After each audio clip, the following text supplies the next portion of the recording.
तो ये हम देख रहे थे अबाउट ड्रॉप कैप फीचर। ये हम कैसे अप्लाई करते हैं ये आपने लिख लिया। जब इंसर्ट टैब में आएंगे, ये 2010 का वर्जन है और इसमें ये मैं बता रहा हूँ। तो आप इस पे ड्रॉप आपने किया या इन मार्जिन, जिस तरह से इन मार्जिन का मतलब है जो ब्लैंक एरिया आपको नज़र आता है मार्जिन का, वहाँ पे आपको ये नज़र आएगा। पैराग्राफ में कुछ चेंज उसको नहीं करता, यानी कि वो अलग से मार्जिन में नज़र आएगा, मार्जिन के एरिया में। जब आप ये अप्लाई करते हो इस तरह से ड्रॉप्ड में, तो विद इन दी पैराग्राफ जो है वो उसको एडजस्ट करते हैं। तो दिस इज़ दी वे कि आपने ड्रॉप कैप कैसे अप्लाई किया।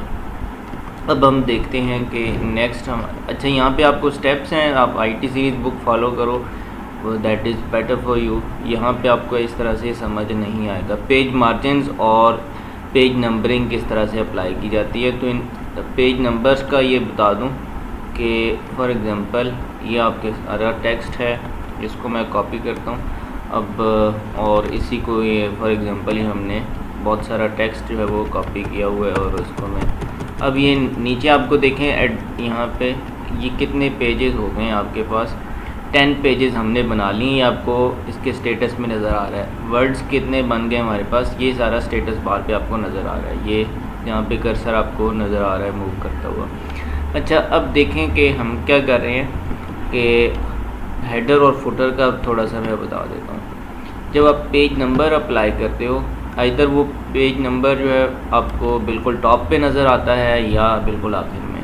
तो यहाँ पे हम देखते हैं हेडर के तौर पे अगर हम अप्लाई करेंगे वो कैसा होगा। अब हेडर की भी मैं एग्जांपल लेता हूँ। अब यहाँ पे आप अगर कोई लेसन का टाइटल या बुक का टाइटल लेते हो या बताते हो कि ये किसके बारे में है, तो ये हर पेज पे आपको नज़र आएगा। जस्ट आपने यहाँ पे करना है और इसको आप छोड़ दोगे तो हर पेज पे आपको ये नज़र आएगा। आप देख लें, जिस भी पेज पे मूव करें आपको तमाम पे नज़र आ रहा है। अप्लाई आपने सिर्फ एक पे करना होता है और सब पे हो जाता है। तो यहाँ पे अगर चेंज करेंगे इसको, फॉर एग्ज़ाम्पल कुछ आपने ये लिखा, that will be applied on all, जितनी भी जगह पे ये आपको नज़र आएगा, तो ऐसा ही ये आपने जो चेंज किया है। इसी तरह फुटर जो है, फुटर में आप क्या कर सकते हो, वहाँ भी कोई ऐसा टेक्स्ट या ये चीज़ अप्लाई कर सकते हो। ठीक है, तो फुटर के तौर पे जब आप अप्लाई करोगे, फुटर में अब आपको पेज नंबर के तौर पे ये भी आप अप्लाई कर सकते हैं। यहाँ पे आप कोई और इस डॉक्यूमेंट का नाम दे दें। और दूसरा तरीका ये है कि पेज नंबर आप देखें कि पेज नंबर कहाँ पे आना चाहिए, एट टॉप ऑफ पेज आना चाहिए या आखिर में आना चाहिए, अगर बॉटम ऑफ पेज चाहिए या टॉप चाहिए, या पेज मार्जिन आपने किस तरह से सेट करनी है। तो ये सारी चीज़ें इसमें गिवन है। अब हम यहाँ से सेट हमने क्या चीज़ करनी है कि पेज मार्जिन, तो हम आएंगे पेज, ये तो हेडर और फुटर की एग्जांपल हमने देखी। अब पेज मार्जिनस के लिए दो तरीक़ाकार हैं। एक तो आपको ये बिल्कुल नज़र आ रहा है, ये रूलर बार जो नज़र आ रही है। ठीक है, रूलर बार आपने क्या करना है कि यहाँ से आप पेज मार्जिन जो है वो इसको राइट या लेफ़्ट करके तो आप यहाँ से सेट कर सकते हो। दूसरा तरीका ये है कि आप पेज लेआउट पे आओ और यहाँ पे मार्जिनस का ऑप्शन है। ठीक है, या आपने ऐसे किया पेज सेटअप, तो यहाँ से भी आपके पास मार्जिन है। अब नीचे इस चीज़ को देखना, प्रीव्यू को, जब आप ये नॉर्मली जो है वो ये होता है कि 1 इंच उन्होंने टॉप राइट लेफ़्ट बॉटम तमाम जो है वो इतना छोड़ा हुआ होता है। आप इसको इंक्रीज़ करते हो ये, अब तो ये कैसे हो जाएगा, आपको ऐसा नज़र आ रहा है कि बिल्कुल इतना जो है वो इंचेस में ये चेंज कर दिया। ठीक है, फॉर एग्ज़ाम्पल आप कहते हो 4.6 कर दिया। इसी तरह जो बॉटम है, बॉटम आप 1 रहने देते हैं या 0.5 करते हैं, जैसे भी करते हैं। अब इसी तरह लेफ़्ट मार्जिन आप इसको ज़्यादा करते हैं तो कैसा होगा, कम करते हैं तो कैसा। अब ये आपको इसका चेंज जो है वो नज़र आ रहा है। ठीक है, यहाँ पे भी हम इसको 1.5 कर देते हैं। तो अब जब हम ये अप्लाई करेंगे, अब देखें आपको इतना सारा एरिया वो नज़र आ रहा है जो पेज का ब्लैंक है। तो ये पेज की आपने मार्जिन जो है वो ज़्यादा कर दी, यानी कि ब्लैंक एरिया आप किस तरह से सेट करते हैं, जो आपको एरिया ब्लैंक नज़र आए पेज के टॉप राइट लेफ़्ट बॉटम, वो किस तरह का होना चाहिए, कितना होना चाहिए। तो ये आपने मार्जिन सेट की, मैंने उसको अनडू कर दिया, जस्ट आपको समझाने के लिए था। इसके बाद पेज नंबरिंग का बता दिया, मार्जिनस का बता दिया। अच्छा, प्रिंटिंग से पहले आप प्रीव्यू करते हो और प्रिंट किस तरह से किया जाता है। तो आपको बुक में डिफरेंट साइजेस दिए गए होंगे पेज के। ये मैं इसका व्यू जो है वो 100 पे कर लूँ तो आप देख लें कि अब आप जब आपने प्रिंट करना है तो प्रिंट के लिए आपको यहाँ पे फाइल में आना पड़ेगा, या कंट्रोल P है। अब यहाँ पे प्रिंट प्रीव्यू का आपको नज़र नहीं आ रहा, वो प्रीव्यू आपको प्रिंटिंग से पहले लाजमी दिखाएगा। ये इस तरह का आपका जब ये पेज पे होगा किस तरह का नज़र आएगा, इसको कहते हैं प्रीव्यू। तो प्रिंट प्रीव्यू हमें किस तरह का नज़र आ रहा है ये भी आप देख सकते हैं। अगर हम ये करते कि 2003 का वर्जन होता तो यहाँ पे उसके नीचे आपको प्रिंट के साथ ही प्रिंट प्रीव्यू का ऑप्शन नज़र आता, बट यहाँ पे प्रिंट पे आप आएँ, अभी आपने प्रिंट कमांड इसको यहाँ पे जब तक आप क्लिक नहीं करेंगे प्रिंटर जो है वो आपका नहीं लगा होगा तो प्रिंट नहीं होगा। बट आपको ये प्रीव्यू इस तरह का दिखा रहा है कि प्रिंट होने के बाद आपका पेज किस तरह का नज़र आएगा। तो ये है। इसके अलावा कंट्रोल P आप कर सकते हैं प्रीव्यू के लिए, तो साथ में ये स्टेप्स आप फॉलो करेंगे। अच्छा, ये प्रिंट डायलॉग बॉक्स जो आपको नज़र आ रहा है, ये सॉरी ये तो आपका था पेज मार्जिन्स। यहाँ पे आप देखें लेटर, लीगल और ये A4 साइज़ हैं।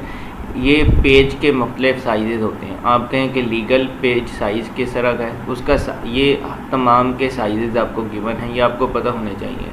ये आजकल जो मोस्टली यूज्ड हैं वो ये वाले पेपर हैं, लेटर, लीगल और A4। आप कहीं भी किसी शॉप पे जाएं स्टेशनरी वाले या कुछ आपको पेपर जो परचेज़ करने हैं इसके लिए, या ऑफिस में ये बात बार बार की जाती है जी लेटर पेज साइज़ होना चाहिए, लीगल होना चाहिए या A4 होना चाहिए। तो इनसे मुराद क्या है, ये डिफरेंट पेज साइज़ हैं, उनको नाम दिया गया, ठीक है।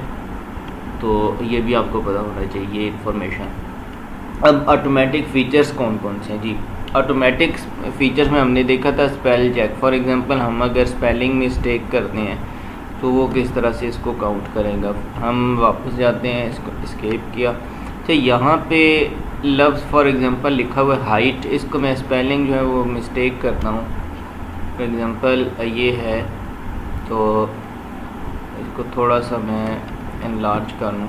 अच्छा, यहाँ पे देखें ये वर्ड हाइट है, इसके अगर मैं स्पेलिंग मिस्टेक कर देता हूँ, ई हटा देता हूँ, तो अब ये स्पेलिंग गलत हो गए हैं। अब ये इसको अंडरलाइन कर दिया गया है कि ये आप देख लें ये क्या है ये।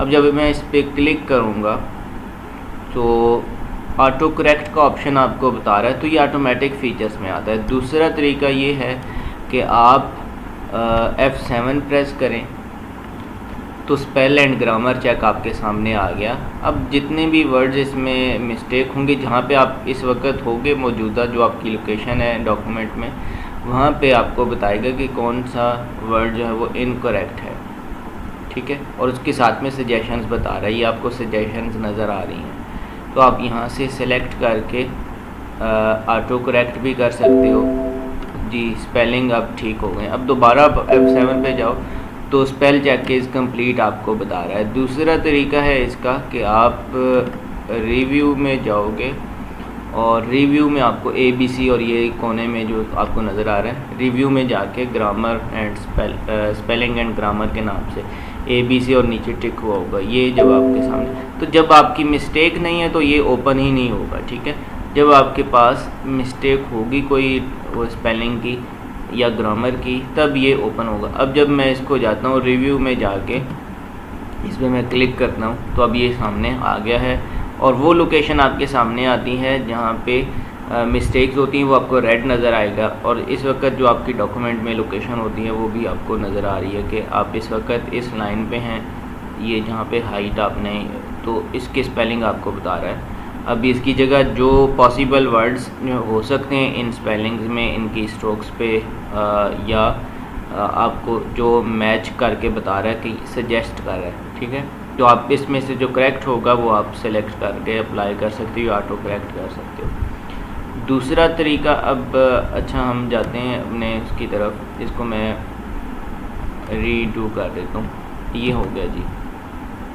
अब आ गया इसके अलावा कौन कौन से ऑटो कंप्लीट का इसमें फ़ीचर जो है आपने डिस्कस किया, और भी डिफरेंट ग्रामर स्पेल चेक में फ़ीचर्स हैं। ग्रामर की भी मिस्टेक होगी, अच्छा इसको यूज़ किस तरह से करना है तो वो भी आपको पता हो कि इसके स्टेप्स जब आप फॉलो करेंगे तो बेटर ये है कि आप IT सीरीज़ बुक फॉलो करो, आपके लिए आसानी रहेगी। नहीं तो इसमें बहुत सारा टेक्स्ट लिखा हुआ है और आपको इतनी अच्छी तरतीब से नहीं लिखा हुआ। अब सिनोनिम्स क्या होते हैं आपने इंग्लिश में पढ़ा है, कोई भी आप वर्ड है इसको सिलेक्ट करो, राइट क्लिक करो तो आपको सिनोनिम्स का ऑप्शन नज़र आ रहा है। सिनोनिम्स का मतलब है कि जो इसके हम मानी अल्फाज होंगे वो कौन कौन से हैं, ठीक है, कि ड्रॉप से और क्या मतलब हो सकता है। इसके अलावा इसका जो यानी कि इससे मिलते जुलते जो अल्फाज होंगे सिनोनिम्स में वो आते हैं। दूसरी चीज़ है कि आपको थीज़रस के नाम से जो है वो नज़र आ रही है, ट्रांसलेशन या ट्रांसलेट के नाम से होगा, या आपको इस वर्जन में थीज़रस, ये ऊपर आप अगर रिव्यू में आए तो रिव्यू में आपको थीज़रस नज़र आ रहा है, मींस कि ये शिफ्ट F7 से आएगी। ये बताती है कि सिमिलर वर्ड्स इस तरह के और कौन से हो सकते हैं, ठीक है। आपने वर्ड सर्च किया और इसके जितने भी पॉसिबल मीनिंग्स हैं वो आपको यहाँ पे बता रहा होगा कि ड्रॉप के अलावा और कौन कौन से वर्ड्स आप यूज़ कर सकते हो जो इसी के माने में आते हैं। तो ये थीज़रस का ये मुराद है। सिनोनिम्स में और थोड़ा सा इतनी ज़्यादा डिफरेंस नहीं है। थीज़रस में इसी तरह की वर्ड्स बताए जाते हैं जो एक लफ्ज़ के मिलते जुलते हों और उसके जो है वो जगह इस्तेमाल किए जा सकें। फिर आपको अब ये डिफरेंट शॉर्टकट कीज़ नज़र आ रही हैं, ये आपको इनको ज़्यादा तरीका अच्छा ये है कि आप इनको प्रैक्टिस करें। प्रैक्टिस आपकी होगी यानी कि आप कोई टेक्स्ट आपको पेपर नज़र आ रहा है तो आप कोशिश करें वो आप ख़ुद टाइप करें, वो बनाएं। आप जब उसमें और फॉर्मेटिंग अप्लाई करेंगे डिफरेंट जो उसकी हेडिंग्स वगैरह होंगी या जितनी भी, तो उस पर आप फिर ये साथ में शॉर्टकट अप्लाई करें तो बिल्कुल एज़ इट इज़ एक पेपर जो आपको प्रिंटेड फॉर्म में नज़र आ रहा है हार्ड कॉपी, आप उसको क्या करो वर्ड में बनाओ ख़ुद से, तो वो आपकी प्रैक्टिस होगी। जितना काम आप उस पर करोगे सीखोगे। आप टेबल्स की सूरत में हो सकता है और फॉर एग्ज़ाम्पल मैथमेटिक्स का पेपर है आप वो बनाओ, इंग्लिश का पेपर आपको बना हुआ मिला है आप वो बनाओ, जिस तरह उस पर काम होगा आप बिल्कुल उस हूबहू वही चीज़ बनाओ। तो ये आपकी प्रैक्टिस होगी। इसमें प्रैक्टिकली आप जितना काम करोगे वर्ड में तो आपको ज़्यादा इसमें सीखने के लिए यही है। अगर आप इसको याद करोगे और आप कहोगे आपको इस तरह से आएगा तो ये मुश्किल हो जाएगा। ये जितने भी चैप्टर्स हैं आपके चैप्टर 2 से ऑनवर्ड्स चैप्टर 7 तक जितने भी हैं, कि आपको प्रैक्टिकली जब आपने काम किया तब आप सीखोगे। नहीं करोगे तो आपको वैसे ये रट्टा लगाने से कोई फ़ायदा नहीं होगा। शायद रट्टा लगा के कोई ज़्यादा कर ले के उसको मार्क्स ले ले, लेकिन जब आपको प्रैक्टिकली नहीं आता तो इस सब्जेक्ट का फिर फ़ायदा नहीं है, क्योंकि ये प्रैक्टिकल सब्जेक्ट है। आपको ये चीज़ें प्रैक्टिकली आनी चाहिए। थ्योरी तो हर जगह पे जो वो काम नहीं आती इसकी। आपने जब आपको प्रैक्टिकली नहीं आता काम तो फिर फ़ायदा नहीं है इसका। तो आपको ये प्रैक्टिस करनी है, ये शॉर्टकट तभी आपको आएंगे। और इसके अलावा जितने भी ऊपर चीज़ें टॉपिक्स डिस्कस किए गए हैं वो आपको तभी आ सकते हैं जब आप इसकी प्रैक्टिस करें, तो और वही आप फिर अपने अल्फाज में बता सकते हैं। तो यही आपका लेसन है, ये एंडिंग होगी। चैप्टर 1, 2 एंड 7 आपका फ़र्स्ट क्वार्टर के लिए था और आपने IT सीरीज़ बुक फॉलो करनी है। I hope so you understood. आप इसको वर्ड को और जितना आपने सेकंड चैप्टर आपने पढ़ा है उन कमांड्स को, स्टेटमेंट्स को आप प्रैक्टिस करें, तब आपके लिए अच्छा रहेगा। अस्सलाम वालेकुम।